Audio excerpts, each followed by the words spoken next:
Hey friends, if you like the Nexus Podcast, the best way to continue the learning is to join our community. There are 3 ways to do that. First, you can join the Nexus Pro membership. It's our global community of smart building professionals.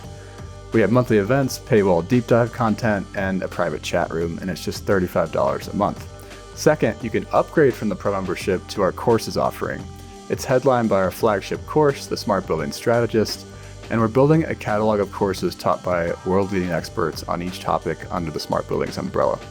Third, and finally, our marketplace is how we connect leading vendors with buyers looking for their solutions. The links are below in the show notes, and now let's go on to the podcast. Welcome back to the Nexus Podcast, everybody. We've got kind of a special thing going on. I'm Brad, I'm hosting for you, but I do have James here with me. James luckily is here because this is going to be about FDD, and he's our FDD in-house expert. So how's it going, James? Great. Good to be here. I like how it's lucky for me to be here. That's funny. No, it's lucky for the audience to be Okay. that you're here because you're the FDD expert. I hope that people feel like they're lucky to have my voice in their car or headphones or whatever, but maybe not. I've been told that they are, so you're in luck. All right. They're in luck, I guess. Anyway, so yeah, you've heard the podcast before. Hopefully, if this is your first time, welcome.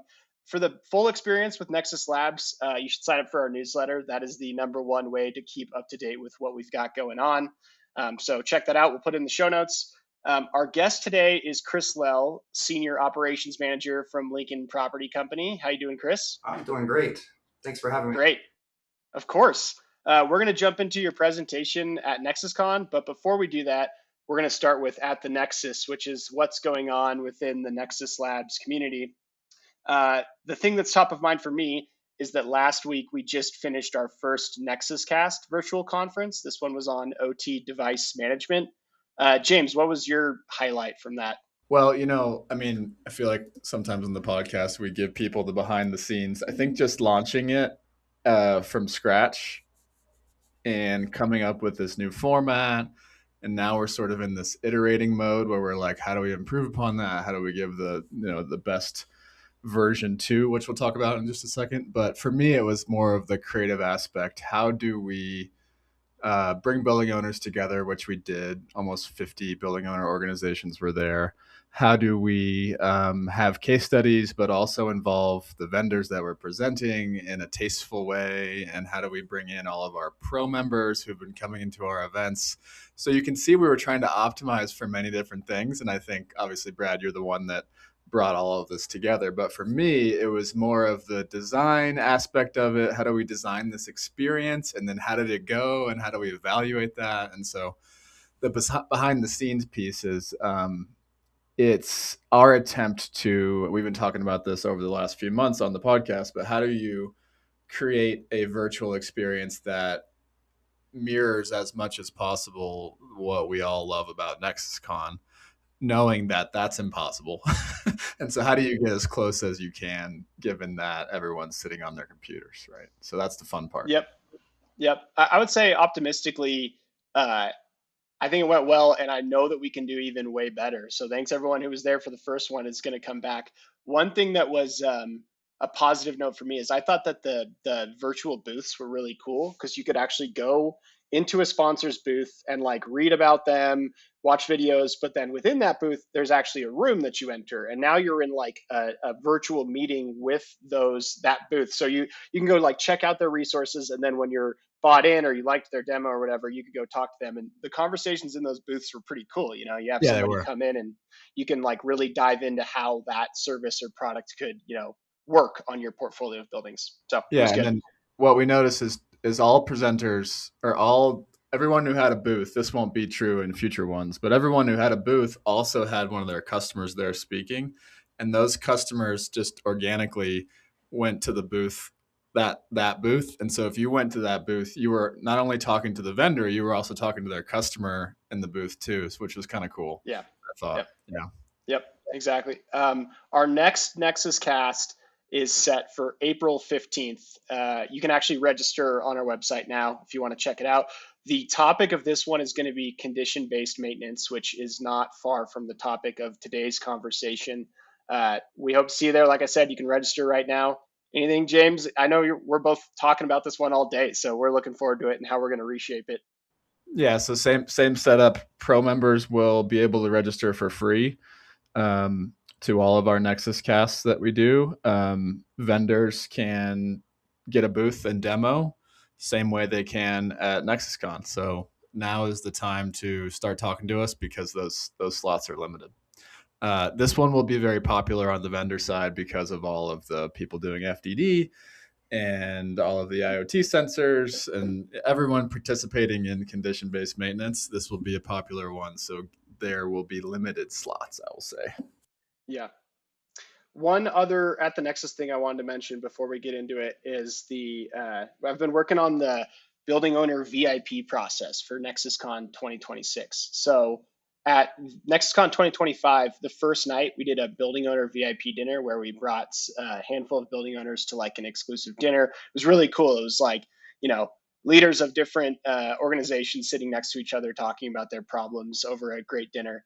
We're changing the way that we're doing that a little bit this year, that we want to make sure that the building owners who are most engaged with us at NexusCon are the ones that get to come to that VIP dinner. So when you register for NexusCon, we'll be sending you kind of a series of emails as a building owner of how you can get more involved and participate. Things like submitting a case study, things like participating in a brainstorming session, inviting one of your colleagues to come. And we're just going to look at the results, as it gets close to NexusCon and realize which building owners have been supporting us building this conference the most. And those are the people that we're going to bring to the VIP dinner in Detroit on the night of October 5th, the first night of the conference. So I'm excited about that. And we'll obviously also have among the VIPs, there will be local building owners. So maybe you talked about this on the last episode, Brad, but Brad and I both went to Detroit in January, and we're working on setting up sort of like co-hosting arrangements with the local building owners there. And so we won't name names until we get their approval to talk about them. But the building owners that you would expect to be at our conference will be co-hosting that dinner and be with us throughout the experience. So any building owner like Chris, maybe that'll be traveling in from out of town, they'll be there to sort of co-host with us. That's great. All right. Speaking of which, let's bring Chris into this. So Chris, you presented at NexusCon 2025. Your presentation was titled Real World Results Driven by Fault Detection Software and Sequence of Operation Improvements. I just rewatched your presentation, and I believe you get an award as the only presenter who pointed out the physical HVAC characteristics of the room during your presentation. You were commenting on the vicinity or proximity of the supply and return grills, and also I believe the color of them and how you could analyze how they were doing based on that. So if anyone was curious if Chris is technically capable of speaking about building optimization, I think you can confirm that. So you're with Lincoln Property Company. Where I wanted to start is, can you just talk a little bit about who Lincoln Property is, what your portfolio looks like, and what your role within the company is? Yeah, so Lincoln Property Company is a pretty large commercial real estate company, portfolio of more than 600 million square feet. It ranges from new developments at sports arenas and movie theaters, office buildings, multifamily, to third-party management. There's retail establishments, industrial, office space, and medical. Really, whatever there's there in the commercial real estate world is an area that we will work with. Provides a lot of opportunity seeing, really the full big picture. And working with a company like Lincoln, it's such an entrepreneurial piece, allows us to really dabble into what we're going to talk about today. Awesome. And your role specifically at Lincoln? So I kind of focus on that other duties as described, right? Whatever you're supposed to do. But a lot of it's interior construction renovation. I do energy audits. I work with our FDD and creating the strategies on energy efficiency across the board. I work with a team, whenever it comes to advising on our standards and policies from the engineering and our training and how we're actually putting everything together to get it to work as a whole. And I also work with our data center group, especially really focused in the Atlanta area, but on power acquisition and how we're working in the data center world. Got it. Okay. And just for a little more context, can you tell us a little bit about the technologies that you guys are using within your buildings? You talked a lot at NexusCon about the FDD applications you're using. Just walk us through some of the key technologies that you're using on a day-to-day basis in your buildings. Yeah, so if there's a system we operate in the building from an engineering and operations perspective, we look at what technologies can be there to help leverage or maximize our efficiency, leverage the staff with it. Big piece is the fault detection diagnostics. We work with Point Guard at a lot of locations for using the FDD. We get into irrigation control, where we're using an analytics and actual machine learning programs in irrigation control to maximize water efficiency. We have leak detection companies that are there for water use monitoring and leak detection analysis that help us minimize risk and water use across the board. We have indoor air quality sensors that we're working with companies that help us maximize the indoor air quality environment through monitoring of the parameters. We also tie that into different certifications that we can help the different owners and properties achieve. Additionally, we're starting to now get into a little bit of the people counting software from a different perspectives of indoor air quality, but also from an asset management perspective and learning space utilization techniques in the leasing realm. Where do people need to use space? When are they increasing their needs? Are they decreasing? And how can we meet their leasing needs? So if there's a system and a way to do that, we'll evaluate the technology and how we can implement it. We've also done, as you mentioned a little bit, the commission-based maintenance. We've been testing that out and piloting in several places as well, really getting into the predictive component. I mean, elevators have had that for a while, but we're now looking at it, all of your HVAC equipment as to how do you do everything to really maximize your staffing efficiency and maintain the equipment in the best condition and maximize the life of it. Chris, do you guys have, I don't know how you guys talk about this program internally, but is there like a smart buildings program? And if so, is there like a group that's focused? Because what you just named was like, 7, 8 different categories. And so I can imagine all of the pilots and rollout plans and governance and standards and all of the things that would sort of like, obviously we talk a lot about on this podcast and at our events. Do you guys have like what you would call a program, or is it more focused on individual departments and you have just happened to get all of these tools over time? That's the fun part. So we do have a sustainability team and a playbook that coincides with it. But the overall strategy we work with in the implementation makes this really easy with the individual systems to tailor those to each building's budgets, the ownership's goals, and how they work. So it's a little bit broken up in that manner, but that's intentional from ease of implementation to meet everybody's needs. Because you have a bunch of different types of assets, right? But then you also have, I think you guys own some of the facilities, but then you also just manage some of the facilities. So it's kind of like you need, if I'm hearing you correctly, you need a playbook that you can apply to these different ownership structures and different facility types. Is that what you're saying? That's correct. Interesting. In your presentation, the kind of really cool fact that you brought out that we wanted to talk to you about was you said that the responsibilities of the engineers at your facilities have gone from about 125,000 square feet per engineer to over 300,000 square feet per engineer. So that's more than double the amount of building space that a particular engineer is responsible for maintaining, operating, all those things. Maybe first question, is that a Lincoln number? Like, how did you come to that, those metrics? No, so some of it comes through different training and working with BOMA or other organizations and pulling our competitive sets when we're looking at them, when we're looking through the staffing plans, what's happened where at the different properties and what are the impacts over the years. So there has been a big shift in technology. And I'll say technology has been more reactive to this number. A lot of, my perspective comes in and looking at it that you get a lot of the financial numbers. People always want to cut costs. Well, staff is a cost that's there. That's a component of it, but it's one that can be singled out as one of the larger line items in the budget. So you can target that. So then we have to react to that. Well, what happens? You've got maintenance costs you have to evaluate, utility costs, other labor costs. How do you make this work? Let's factor in technology and kind of look at it as doctors. Growing up, for us, we had a general practitioner. You could go there from stitches to a cold and flu to a broken bone to your annual checkup.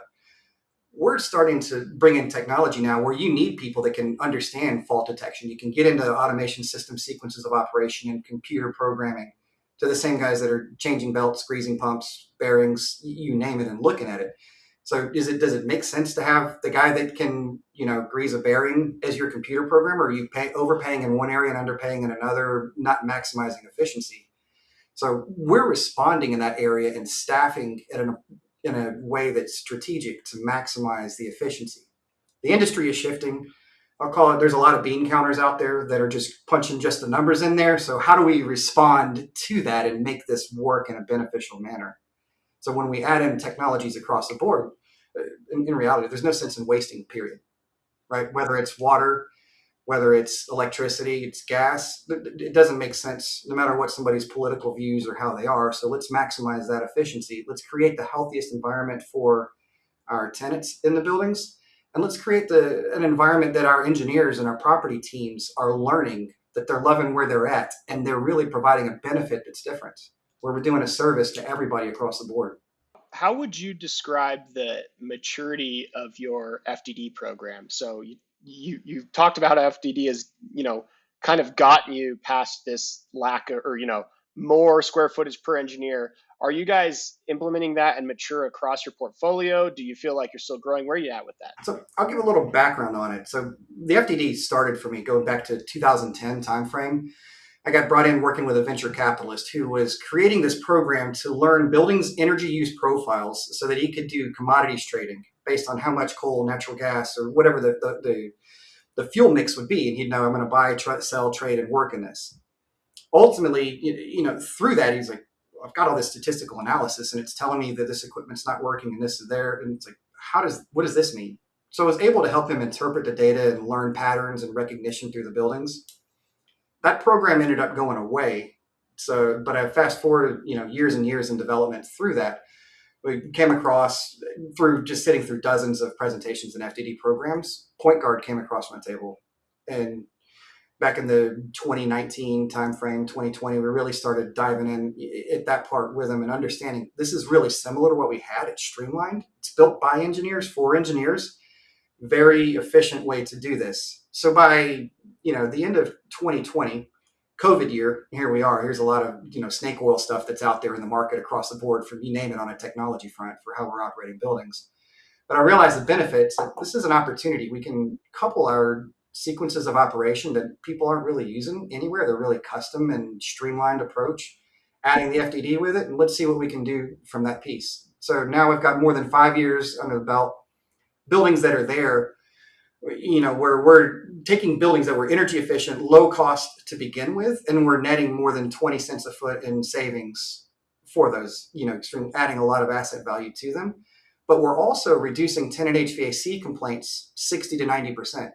Very first building we did before COVID, so 2019 and older, this, not a 5-story, 135,000 foot building. You get 120 to 140 HVAC complaints a year. You think it's not too bad, maybe one every other day type of part. So engineers expect it, that we can work with that. 2020 happened and we ended up with 40 for the entire year. So lower occupancy. And so of course we saw the drastic reduction. So we think that's a good year. Let's use 40 as our baseline. We installed the software at the end of 2020. All of 2021, we had 4 complaints for the year, right? So you go from pre-COVID, 130 average, right, to down to 4. Well, can we sustain this with what we're doing? Energy dropped because of occupancy, because of sequences. Go into 2021, we move forward to 2022, 2023, and so on. Now we're still averaging maybe a dozen calls a year, complaints, 1 a month from where we were previously. And the energy numbers that we achieved with a reduction in the COVID years have stayed with the full reoccupancy of the building, and occupancy being, in the mid 80s to 90s in the building. So you say, oh yeah, we've been using it a while. Here's these results that are super easy to do. Now with that reduction in HVAC complaints, I can now reallocate the staff's time as a reinvestment approach strategy to how we budget it. I can now have them trained in other areas that provide maximum impact. If we're hiring a vendor that's $125, $150, $200 an hour, I've got on-site staff that I can train to do the same work. They know the building, they're learning, and it's really maximizing their skill set and the asset value. Fascinating.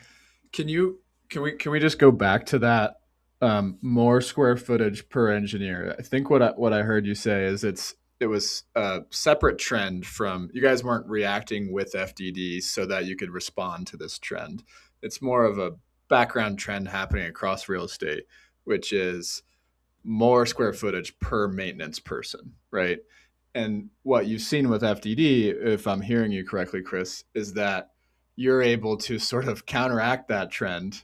As people get cut, you're able to then maintain the same level of, say, maintenance performance, right, and tenant experience with less people because of FDD. Can you sort of explain what about FDD programs allow that to be true? Yeah. I go in the simple term, you look at it as economic output per engineer on a GDP basis, right? If we basically doubled the output that we're looking at. So think about that as in any industry when you can really Oh yeah. get that efficiency. So kind of the question is, how does FDD allow us to do that? The Yeah. tool that we're using has such a streamlined approach to it. In a matter of 5 minutes, I can look at a 500,000 square foot building, a 1,000,000 square foot building, and I can tell you every thermostat that's set outside of the ranges that I want to look at, every piece of equipment that was not communicating over the last 24 hours, how much it wasn't communicating, every temperature that was, or zone that was outside of the agreed upon ranges that we've set, right? So now you've got your occupancy hours. I'm only going to focus on that equipment that's running when it shouldn't. It's not communicating. It's set where it's not supposed to. So if I've got 1,000 terminal units in a building or 1,000 devices, I can spend less than 5 minutes on that 1,000,000 square foot building or that 1,000 devices, and I know that, hey, look, 5 of them are the problem. Let me go target my staff to go take care of those 5 devices. I'm not going to be wasting their time walking around just checking a box somewhere or sitting down drinking 10 cups of coffee while they review every single page and every trend log in the automation system, because we know that that's not really happening and it's not efficient anyways. This is fascinating. This is why, this is like the reason, or one of the reasons I would say that I just believe FDD is table stakes for operating commercial buildings. And it hasn't quite scaled that way, especially in commercial real estate. But I do believe it's trending towards that way, where it's just like, this is the way that buildings are operated in the modern world. What I find, I look across the board FDD in getting into that way. So we're looking at it. It's really telling you, is the building doing what it's been programmed to do? There's one Yeah. component to this that allows us to maximize that, and that is our custom sequences of operation. The piece that the industry is lagging behind right now is a true understanding of tenant comfort and energy efficiency and that correlation on how to do that in the most streamlined approach. Where FDD is missing it, or some of those, it's the overcomplicating it and bringing it in that there's some of the smartest programmers out there, and we've got good operators, but there's not that communication collaboration on how to bring those together in the easiest manner. I'll tell you, I never want to see a person program a building again, because that's about the worst thing we have. I don't like to see our operating teams operating buildings. It's fun right now to see these results and what we can achieve extremely fast with FDD. But when I go into a building and I find that 50% of the points are overridden and they're running all of the time, like how good was that? We're doing ourselves a disservice in this industry. FDD is helping us fix this, but as operators, we're not making a great case for ourselves as an industry. I'm very fortunate to work with a team that we get to take these results and train, our parts and kind of look at it as a competitive advantage. But it's almost like stop operating. But I think the point we're trying to make a little bit is that the FDD helps, sort of like, not replace that institutional knowledge that the industry is losing, whether through retirements or staffing cuts, like you're saying, but it helps sort of document what the building should be doing. And then, and in the old world, it was an expert operator that, like you said, had to understand sequences of operations. And today's world, that's just not realistic, it seems like. That's correct. And think about it. It completely is replaced and sped up and maximize efficiency of what it is. If I can look at a 1,000,000 square foot building in 5 minutes and tell you everything that didn't work correctly, there's no way possible as a person that you can scroll through and spend that amount of time and actually determine what's happening. I have a question. So you guys obviously have a really mature FDD program. You've got amazing results, both based on complaints as well as utility costs. Uh, but we've talked to a bunch of people who've done this, and I know it's not like you just install this technology and then it happens. So talk to us about like what was your user adoption journey? Like you come in, you implement this technology. How do you get people to buy in on it? How do you make sure that it's like supporting your maintenance people's work orders and not competing against them? What was that journey like to get your team all bought in? So this is kind of a fun one. I'll start back something, James, I heard you say at the at NexusCon, and that is we're telling the C-suite, we're telling leaders of a lot of companies, here's this problem you have. You don't know you have it, but here's this problem, and here's how we're solving for it and bringing this up, right? So it makes this an interesting piece and discussion everywhere, because we don't do the FDD just for properties we manage. It's open for anybody that wants to work with us on that, and we'll train and work with them. There becomes a lot of, call it, it's a sales hat you have to wear at each of the each project or property, where you're explaining to them that benefit of how you're going to maximize their efficiency, their time, make their life easier, work through it. There are times you'll hear comments though of, hey, why would I want to install this? The computer is going to get the credit for the work that I'm going to do instead of the work as a person, right? So you get the adaptation. We're still early in technology adaptation with it. There's the reluctance to believing that's significant in results, to say 60, 90% HVAC reductions, and this is the manpower cost piece, or the total dollars savings that's attached to it. So it's really a one-off approach. I wish it was simple. You say, hey, every property, we're just going to go roll this out and move through with that. But it's a one-off. You get there and then you set up your calls. You work with the automation system providers, and you're having to approach it like, look, you guys are doing a great job, because there are a lot of programmers and people doing a great job. But look, we've got a tool that can do what people can't do. And this is what we're going to achieve as we work together through this part, because it still is a human interaction and interface between everything. What's that timeline look like? Like when did you start this to get to where you're at now? As far as, when we first... I guess there's two ways to answer the question. It's like per building, how long is it taking you to get from like start to adoption? But then also just at a portfolio level, like when did you start and how did you jump from property to property? Got it. So over time, it really was kind of a one owner, this might be the smallest thing, but I did a bunch of calculations behind the scenes on, hey, if I install these variable frequency drives on your condenser water pumps, here's your savings. And he's like, okay, you've explained to me my investment that I'm making in variable frequency drives. So then you give it several months and document and prove the results. And he said, okay, I will allow you to test out the FDD program. In kind of in a, look, this is my reputation on the line. I'm going to prove this to you. And so it took time of picking up speed. I've got this first one. Now we go fast forward 6 months to a year. You get the next building.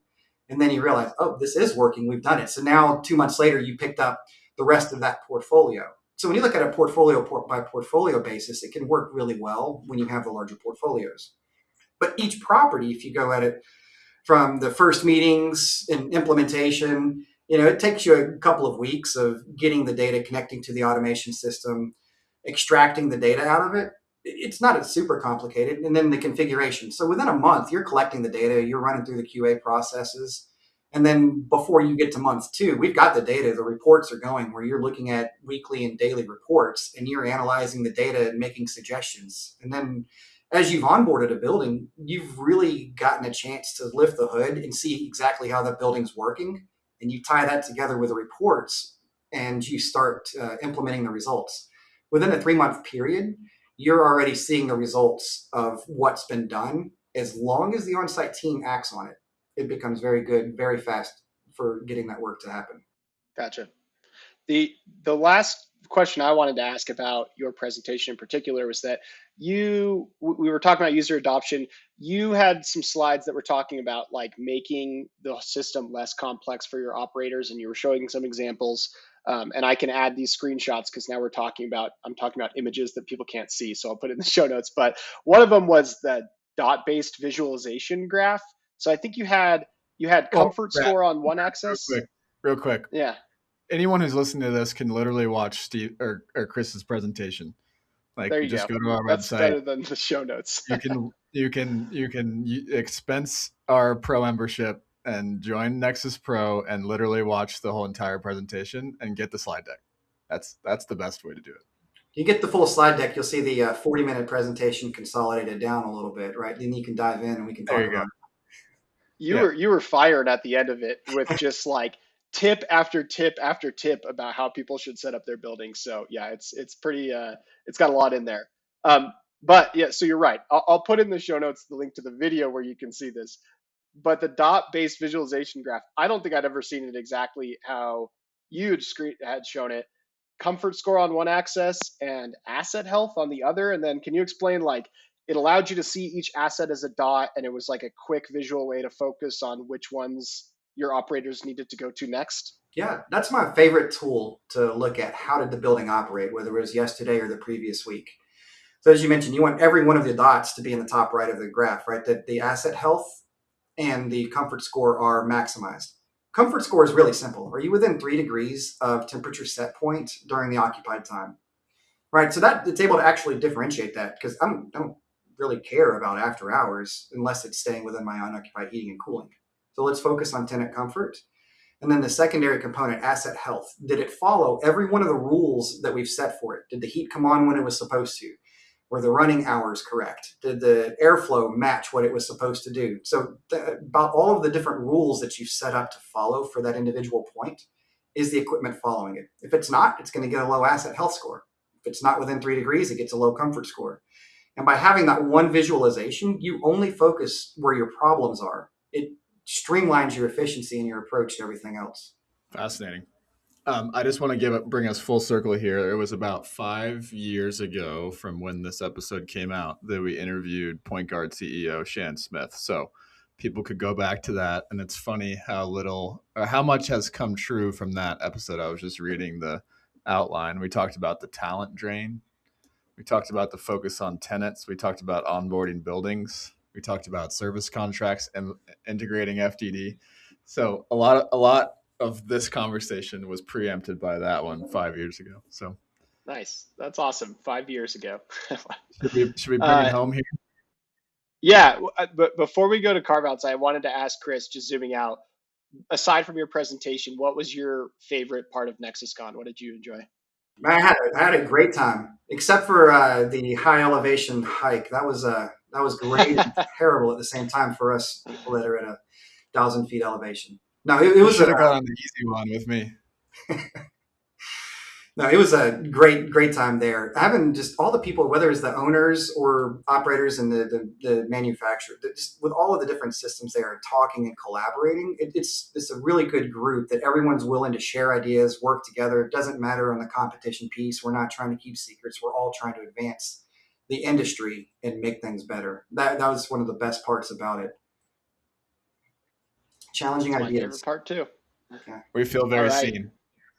Yeah, exactly. All right. Okay, so give us a carve out, James.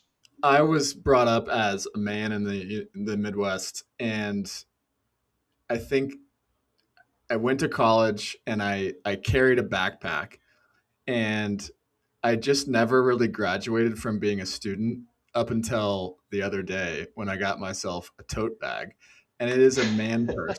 It's basically a man purse. It's a merce. But I feel like I've just for the first time became a adult man, because I just feel like I'm no longer like a child carrying their backpack to school. So it's actually, if people are watching this on YouTube, it's right here. But it's basically just I've been carrying this bag, and it's my purse. I don't care. I'll call it my purse, but it's changed my life. So does it have better utility? Like, is it better than a backpack? Yeah. So for me, it's one thing. I can literally, and all the women listening to this are just being sitting there duh right now. But you can just open it and you can see everything in it immediately. Versus my backpack, it's there's tons of pockets, and just shit gets lost in there. I have to clean it out every few months because I'm there's crumbs and wrappers and all the stuff in the bottom of your backpack. This thing is just you can immediately see water bottle, wallet, keys, notebook, laptop, whatever's in the bottom. It's just all right there. And it just I think I have ADD, and I just being able to see what I have packed is a game changer. If Rosie was here, she'd be making fun of me so hard right She'd probably be proud of you. I'm not there yet. I'm still a student with a backpack. I can't. user. Maybe someday. Mine quickly is the book I'm reading right now, which probably everyone's heard of, is Shoe Dog, the Nike Phil Knight autobiography story. It's awesome. It's super. First of all, it's two things. I think it's super easy to read. Number two, I'm super surprised, or like impressed, I should say is a better word, with how well he remembers stuff. I don't know how they put this book together, but like the attention to detail of like what happened in particular meetings for him like 40, 50 years ago, I just don't know. Like I couldn't do that. And then for anyone who hasn't read it, I don't think this is a spoiler, but it's just incredible. Like if you don't know much about Nike, you'd think it's like, oh, there's this like impressive story about these people who had all their shit together and made the world's best athletic company. But the amount of like U-turns and wrong ways and should have failed here's and like don't know what you're doing, it's like it's inspirational to know that they made it that big with such a turbulent history. So it's really good. I'm like Chris, take us home. I'm like looking behind myself at the bookshelf right now. I think someone stole my copy of Shoe Dog. Like, where is it? Maybe that's the one I have. I don't know. Maybe you stole it, Brad. Amazing book. So I'd say, yeah, actually call it a little bit of a hobbyist. I pick stuff from a homesteading perspective, live on a few acres in the further suburbs of Atlanta, have a small orchard, vineyard, big garden, take beekeeper. You know, that's one of the little fun parts to do on the weekends. I actually also spend a lot of time. I get to use the math side of me in the long range shooting world, doing my own reloading and learning how, you know, all of the shooting works together and being able to hit targets at very long distances together. You know, it's like kind of how long, like how far? So the furthest shot that I've got is that it's on a 2 MOA target at 2,165 yards. So roughly a mile and a quarter. So if you're shooting and you're counting out the seconds and watching the time for the round to hit it, and then you're waiting on the sound to come back from hitting the steel plates, it is a ton of fun to be able to go out. That's like rotation of the earth type stuff, isn't it? Coriolis is a component. It's an interesting part. So if you watch movies like Shooter that I've watched dozens of times, you start realizing Coriolis is a little bit more, but now you start going, if you're shooting north-south, that's where Coriolis, east-west, you still do have that. If you shoot and the earth's moving, that the target, you're going to be shooting and hoping the bullet hits where the target's going to be at distance. So there's a lot of math pieces to it. You start getting into statistics there, standard deviations, extreme spreads of velocity, and building your consistency with it. So we started really cool. Carve-outs at accepting a man person, ended at 1.25 miles away, hitting a target with a rifle. So engineers come in all shapes and forms. That's what I got to say. Same. That's amazing. All right, great. Well, thank you so much, Chris. We appreciate you being on, and we'll see you at NexusCon next year. Okay, friends, thank you for listening to this episode. As we continue to grow our global community of changemakers, we need your help. For the next couple of months, we're challenging our listeners to share a link to their favorite Nexus episode on LinkedIn with a short post about why you listen. It would really, really help us out. Make sure to tag us in the post so we can see it. Have a good one.